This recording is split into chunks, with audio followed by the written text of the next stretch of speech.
India, a land of vibrant diversity, रंग बिरंगी diversity की धरती, दुनिया की सबसे बड़ी डेमोक्रेसी है।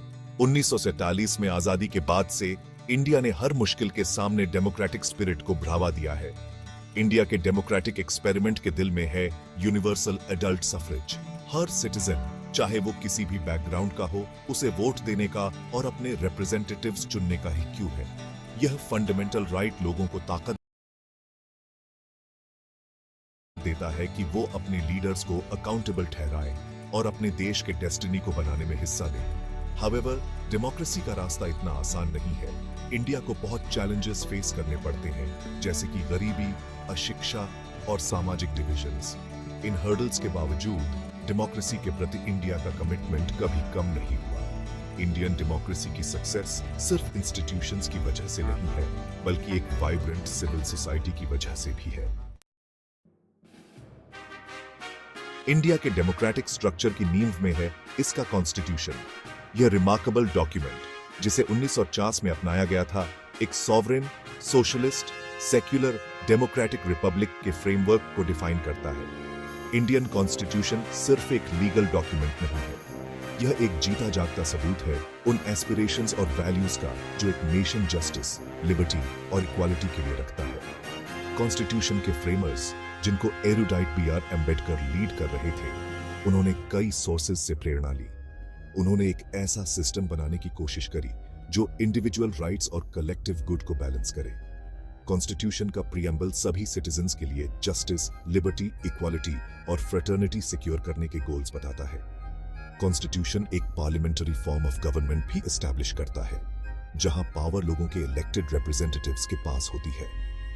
यह सिस्टम इंश्योर करता है कि गवर्नमेंट लोगों और उनके इलेक्टेड रिप्रेजेंटेटिव्स के प्रति अकाउंटेबल रहे। द इंडियन कॉन्स्टिट्यूशन एक वेल क्राफ्टेड कॉन्स्टिट्यूशन की पावर का एक उदाहरण है, जो एक नेशन के डेस्टिनी को शेप करता है। कॉन्स्टिट्यूशन के प्रिंसिपल्स को प्रैक्टिस में लाने के लिए एक रोबस्ट इलेक्टरल प्रोसेस बहुत जरूरी है।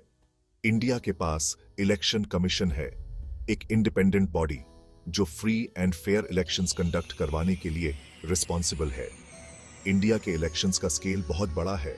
लाखों लोग दुनिया के सबसे बड़े डेमोक्रेटिक एक्सरसाइज में पार्टिसिपेट करते हैं। हर 5 साल में सिटीजन्स अपना वोट लोकसभा के लिए रिप्रेजेंटेटिव्स चुनने के लिए कास्ट करते हैं। लोकसभा पार्लियामेंट का लोअर हाउस होता है। जिस पार्टी या कोalition को मेजॉरिटी मिलती है, वो गवर्नमेंट बनाती है। फेयरनेस इंश्योर करने के लिए election commission electronic voting machines (EVMs) का यूज करता है, जिससे इलेक्टोरल फ्रॉड का रिस्क कम होता है। इंडिया के वास्ट साइज और डिवर्स पॉपुलेशन के चैलेंजेस के बावजूद इलेक्शन कमीशन ने हमेशा इलेक्टोरल प्रोसेस की सैंक्टिटी को बनाए रखने की कोशिश करी है। इंडिया में इलेक्शंस का सक्सेसफुल कॉन्डक्ट, ऑर्गेनाइजेशन और लॉजिस्टिक्स का एक रिमार्केबल फीट है। यह उन काउंटलेस इंडिविजुअल्स के डेडिकेशन का प्रमाण है जो यह इंश्योर करने के लिए टायरलेसली काम करते हैं कि डेमोक्रेटिक स्पिरिट बना रहे। इंडिया एक मल्टी पार्टी सिस्टम को अपनाता है, जो उसके डाइवर्स सोशल फैब्रिक को रिफ्लेक्ट करता है। बहुत सारी पॉलिटिकल पार्टीज जो अलग अलग आइडियोलॉजीज को रिप्रेजेंट करती हैं, इलेक्टोरेट के फेवर के लिए कंपीट करती हैं। यह वाइब्रेंट पॉलिटिकल लैंडस्केप इंश्योर करता है कि अलग अलग वॉइसेस सुनी जाए और कोई भी सिंगल आइडियोलॉजी पॉलिटिकल डिस्कोर्स को डोमिनेट ना करे। मल्टी पार्टी सिस्टम जहां एक तरफ डेमोक्रेटिक प्रोसेस को एनरिच करता है, वहीं दूसरी तरफ अपने चैलेंजेस भी लाता है। अलायंसेस और कोalitions बनाने की जरूरत कभी-कभी पॉलिटिकल इंस्टेबिलिटी और फ्रैक्चर्ड मैंडेट्स की तरफ ले जा सकती है। हाउएवर, मल्टी पार्टी सिस्टम का डायनामिज्म, डायलॉग और कॉम्प्रोमाइज को भी फॉस्टर करता है। कई पार्टीज का होना इंश्योर करता है कि ज्यादा से ज्यादा इश्यूज पर डिबेट हो और उन्हें एड्रेस किया जाए। इंडियन पॉलिटिकल अरीना में वॉइसेस की काकोफनी कई बार क्योटिक लग सकती है, लेकिन यह फ्रीडम ऑफ एक्सप्रेशन और राइट टू डिसेंट का प्रमाण है। इंडियन डेमोक्रेसी के फंक्शनिंग के लिए एक इंडिपेंडेंट जुडिशरी बहुत जरूरी है। इंडियन जुडिशरी, जिसके एपेक्स पर सुप्रीम कोर्ट है, कॉन्स्टिट्यूशन को सेफगार्ड करने और रूल ऑफ लॉ को अपहोल्ड करने में क्रूशल रोल प्ले करता है। लॉज को इंटरप्रेट करने से लेकर फंडामेंटल राइट्स को प्रोटेक्ट करने तक जुडिशरी डिस्प्यूट्स का फाइनल आर्बिटर होता है।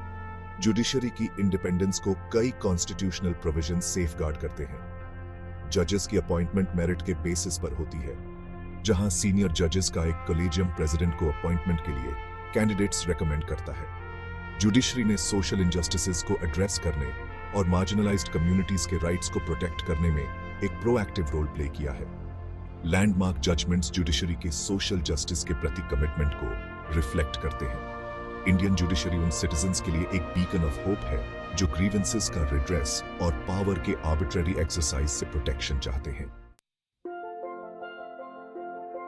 इंडिया गवर्नेंस के एक फेडरल सिस्टम को फॉलो करता है, जहां पावर सेंट्रल गवर्नमेंट और स्टेट्स के बीच शेयर होती है। यह डिवीजन ऑफ पावर्स इंश्योर करता है कि गवर्नेंस लोगों के ज्यादा करीब हो और अलग अलग रीजन्स की डाइवर्स नीड्स को एड्रेस किया जा सके। कॉन्स्टिट्यूशन सेंट्रल और स्टेट गवर्नमेंट्स के रिस्पेक्टिव डोमेन्स को आउटलाइन करता है। यह सिस्टम इंडिया की लिंग्विस्टिक, कल्चरल और हिस्टोरिकल डाइवर्सिटी को रिकॉग्नाइज करता है। इंडिया में फेडरलिज्म स्थिर नहीं है, बल्कि समय के साथ इवॉल्व हुआ है। सेंट्रल गवर्नमेंट नेशनल पॉलिसीज को कोऑर्डिनेट करने और स्टेट्स में इक्विटेबल डेवलपमेंट इंश्योर करने में एक सिग्निफिकेंट रोल प्ले करता है। फाइनेंस कमीशन जैसे मैकेनिज्म्स फिस्कल फेडरलिज्म को मेंटेन करने के लिए क्रूशियल है। इंडिया में फेडरलिज्म नेशनल यूनिटी को फॉस्टर करते हुए कंट्री की डाइवर्सिटी को अकोमोडेट करने में इंस्ट्रूमेंटल रहा है। अपनी कई अचीवमेंट्स के बावजूद इंडियन डेमोक्रेसी को सिग्निफिकेंट चैलेंजेस फेस करने पड़ते हैं, जिनमें से करप्शन एक पर्सिस्टेंट कंसर्न है। करप्शन पब्लिक ट्रस्ट को इरोड करता है, इकोनॉमिक ग्रोथ में हिंडर करता है और रूल ऑफ लॉ को अंडरमाइन करता है। पेटी ब्राइबरी से लेकर लार्ज स्केल स्कैम्स तक करप्शन कई फॉर्म्स में दिखाई देता है। गवर्नेंस में ट्रांसपेरेंसी और अकाउंटेबिलिटी की कमी करप्शन को बढ़ावा देती है। वीक लॉ एनफोर्समेंट और स्लो जुडिशियल प्रोसेस अक्सर करप्ट को जस्टिस से बचने का मौका देते हैं।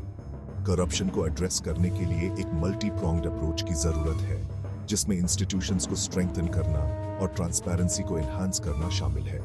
सिविल सोसाइटी ऑर्गेनाइजेशंस और मीडिया करप्शन को एक्सपोज करने में क्रूशियल रोल प्ले करते हैं। करप्शन से लड़ना एक कलेक्टिव एंडेवर है, जिसमें सभी स्टेक होल्डर्स की एक्टिव पार्टिसिपेशन की जरूरत है। Deeply entrenched social barriers Indian democracy के लिए एक और चैलेंज है। कास्ट सिस्टम हालांकि ऑफिशियली अबॉलिश कर दिया गया है, लेकिन आज भी एक पावरफुल इन्फ्लुएंस रखता है। रिलीजियस इंटॉलरेंस और कम्युनल वायलेंस एक कंसर्न बने हुए हैं, जो सोसाइटी के सेक्युलर फैब्रिक के लिए खतरा है। जेंडर इनइक्वालिटी डेमोक्रेटिक प्रोसेस में विमेन की फुल पार्टिसिपेशन को लिमिट करता है। इन सोशल बैरियर्स को एड्रेस करने के लिए एक लॉन्ग टर्म स्ट्रैटेजी की जरूरत है, जो एजुकेशन, अवेयरनेस और सोशल एम्पावरमेंट पर फोकस करे। अफर्मेटिव एक्शन पॉलिसीज का एम प्लेइंग फील्ड को लेवल करना है। विमेन को एजुकेशन, इकोनॉमिक अपॉर्चुनिटीज और लीगल प्रोटेक्शन के जरिए एम्पावर करना एसेंशियल है। सोशल बैरियर्स को ब्रेक करना डेमोक्रेसी के फुल पोटेंशियल को रियलाइज करने के लिए क्रूशियल है। चैलेंजेस के बावजूद इंडियन डेमोक्रेसी ने कई नोटेबल अचीवमेंट्स हासिल की है। रेगुलर इलेक्शंस के थ्रू पावर का पीसफुल ट्रांसफर होना उसके डेमोक्रेटिक इंस्टीट्यूशंस की मैच्योरिटी का प्रमाण है। इंडिया ने आजादी के बाद से लिटरेसी रेट्स और लाइफ एक्सपेक्टेंसी में रिमार्केबल ग्रोथ देखी है। एक वाइब्रेंट सिविल सोसाइटी और एक फ्री एंड इंडिपेंडेंट मीडिया का ग्रोथ इंडियन डेमोक्रेसी की स्ट्रेंथ का प्रमाण है। एक डेमोक्रेटिक फ्रेमवर्क के अंदर अपनी इमेंस डाइवर्सिटी को अकोमोडेट करने की इंडिया की एबिलिटी दूसरी नेशंस के लिए एक इंस्पिरेशन है। इंडियन डेमोक्रेसी की सक्सेस सिर्फ इंडिया के लिए गर्व की बात नहीं है, बल्कि पूरी दुनिया के लिए एक बीकन ऑफ होप है। इंडियन एक्सपीरियंस दूसरी डेमोक्रेसीज के लिए वैल्यूएबल लेसन्स देता है। इंडियन डेमोक्रेसी को स्ट्रेंथन करना एक ऑनगोइंग प्रोसेस है, जिसमें सभी स्टेक होल्डर्स के कलेक्टिव एफर्ट की जरूरत है। सिटीजन्स को विजिलेंट रहना चाहिए, अपने इलेक्टेड रिप्रेजेंटेटिव्स को अकाउंटेबल ठहराना चाहिए और डेमोक्रेटिक प्रोसेस में एक्टिवली पार्टिसिपेट करना चाहिए। एजुकेशनल इंस्टीट्यूशंस डेमोक्रेटिक वैल्यूज को नर्चर करने में क्रूशियल रोल प्ले करते हैं। मीडिया की रिस्पॉन्सिबिलिटी है कि वो ऑब्जेक्टिवली रिपोर्ट करे और पावर में बैठे लोगों को अकाउंटेबल ठहराए। सिविल सोसाइटी ऑर्गेनाइजेशंस गवर्नमेंट और गवर्नेंट के बीच के गैप को ब्रिज कर सकते हैं। डेमोक्रेटिक इंस्टीट्यूशंस को स्ट्रेंथन करना उनकी इंडिपेंडेंस और इफेक्टिवनेस इंश्योर करने के लिए क्रूशल है। जैसे जैसे इंडिया 21st सेंचुरी की कॉम्प्लेक्सिटीज को नेविगेट कर रहा है, डेमोक्रेटिक वैल्यूज के प्रति उसका कमिटमेंट उसके डेस्टिनी को शेप करता रहेगा और आने वाली जनरेशंस को इंस्पायर करता रहेगा।